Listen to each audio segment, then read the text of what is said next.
So diseases of the trachea and the bronchi in dogs and cats. The overview. So trachea, tracheitis, non-infectious and infectious, tracheal collapse, tracheal hypoplasia, parasites, other such as trauma and foreign bodies, trachea surgery, so tracheostomy, temporary and permanent, and tracheal resection or anastomosis, bronchi, so bronchitis, bronchiostasis, feline lower airway disease, feline asthma, and airway foreign bodies and bronchial neoplasia. So the trachea, the history and physical examination. Coughing, so noisy inspiratory sounds, wheezing expiratory sounds, such as a goose honk, cough, and palpation of the neck. See if there's emphysema, collapse, or mass. Check the thyroid gland, hematoma, or an abscess. Cough can be elicited, so laryngeal, tracheal, and irritation. Auscultation over the larynx, trachea, lung. The sounds are usually the most intense near the site of the origin. The diagnostic tests, so the radiography, lateral or ventral dorsal or dorsal ventral lateral. X-ray is good for collapse or dynamic and hypoplasia and mediastinal mass or pneumothorax or pneumomediastinum.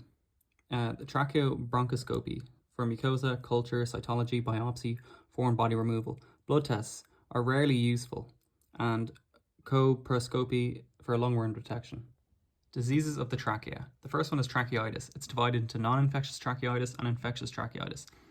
So the non-infectious tracheitis, the causes are prolonged barking, tracheal collapse, chronic cardiac disease, and allergic lower airway disease. The tests are firm palpation of the thoracic inlet. It's a typical tracheal cough. The tonsils, cardiac murmur, it's there or not. Lung sounds are increased or not, and X-ray.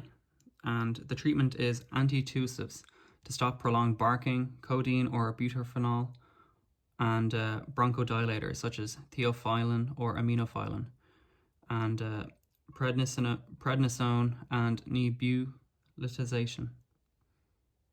For infectious tracheitis, or also known as canine infectious respiratory disease complex, or CIRDC, or kennel cough, the causes are CADV2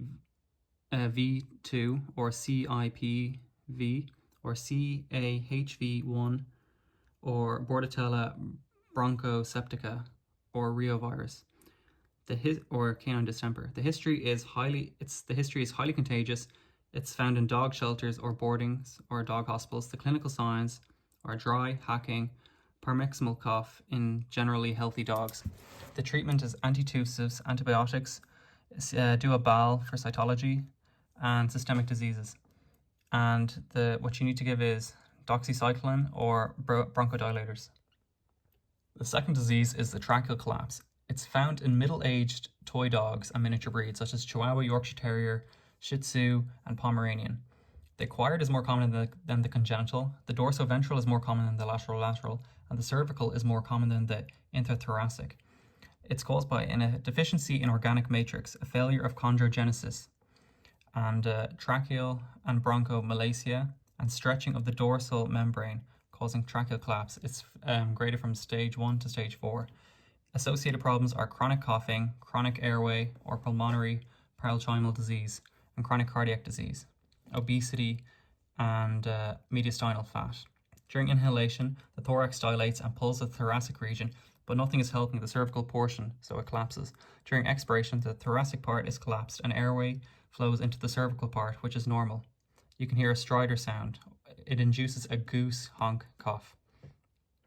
The history and clinical signs. So a long history of coughing from mild to intermediate, and a paroxysmal attack, goose honk-like cough, can be elicited by palpation and the eating, drinking, or excitement. The auscultation is an inspiratory noise, and there can be chronic, progressive, or irreversible. Upon a bronchoscopy, there's stages 1 to 4. Stage 1 is a tracheal collapse. The diameter is narrowed by 25%. Stage 2 is between 25 and 50%. Stage 3 is by 50 to 75%, and stage 4 is over 75%. This is an endotracheal stent is needed. So for treatment, never do a tracheostomy. It's a respiratory emergency patient. You can give sedation, oxygen therapy, glucocorticoids, and for medical management, you can give antitussives like butorphanol. Do not give antitussives if you see blood on the bronchoscopy. Prednisone is given in the cases of tracheal edema or tracheitis, and bronchodilators can also be given. and try and also find out the underlying cause of the disease, such as overweight, so weight reduction will help. The third disease is tracheal hypoplasia. It's very common in brachycephalic dogs. It's a congenital problem diagnosed in young dogs, from young puppies up to 1 year old. The median age is 5 months old. It's found in bulldogs and Boston Terriers. The signs are dyspnea, productive coughing, and fever if there's bronchopneumonia, and brachycephalic airway syndrome. Try use auscultation and radiography. And there's also can be a sign of leukocytosis in this disease. Tracheal edema in tracheitis may mimic hypoplasia on the radiograph. The X-ray is asymptomatic. The X-ray is good in asymptomatic patients. The gold standard is to X-ray. You can see a visual diameter of the thoracic inlet and the trachea. Hypoplasia alone does not cause a severe problem. You can't treat it with surgery. The prognosis depends on the degree of the hypoplasia. Concurrent upper airway diseases and congenital cardiac disorders. The treatment of tracheal hypoplasia is the same as brachycephalic airway syndrome. There's no known surgical corrective procedures, so the prevention is it's advising to discourage the breeding of brachycephalic dogs. The fourth tracheal disease are parasites. They're rare, but they can be found worldwide, and it's a kennel-related problem. You can have Ocelarius osleri, which is a lungworm. It can cause chronic dyspnea and coughing, which is dry, and inspiratory wheezing sounds. And you give fenbendazole. And the other diseases of the trachea can be caused by trauma, which can cause emphysema or pneumothorax or pneumomediastinum, and obstructive problems such as tracheal masses and intraluminal lesions, neoplasia, and foreign bodies. So for trachea surgeries, the tracheostomy is done in the case of obstruction. There can be temporary or permanent. The temporary is a tube. For example, in acute laryngeal edema, you leave in 2 traction stitches and they play a role in changing and cleaning the tube. The hole heals by secondary intention. For permanent, you put in a stoma. The survival for felines is very short. You need to have a dedicated owner. And tracheal resection or anastomosis, it's if stricture or injury or tumor. The approach, the cervical is easy. The thoracic is from the 3rd to 6th intercostal space, and it's very complicated. Use non-filament, non-absorbable sutures. So for diseases of the bronchi, you have bronchitis. It's divided into infectious bronchitis and non-infectious bronchitis. Infectious bronchitis, so you have canine infectious respiratory disease complex like CIRDC,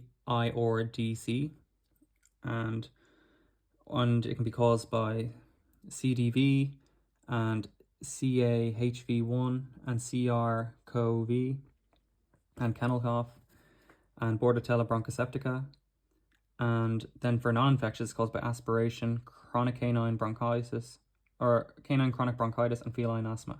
In canine chronic bronchitis, CCB, it's found in smaller breeds more than large breeds and middle-aged to older-aged dogs.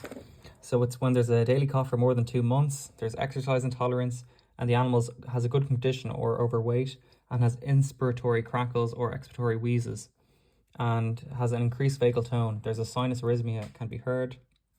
And for bronchoscopy, you could see hyperemic mucosa or purulent secretions, and a BAL can be done during a bronchoscopy.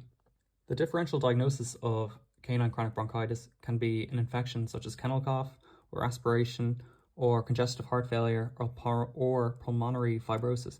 The treatment is, it can't be treated, but it can be controlled.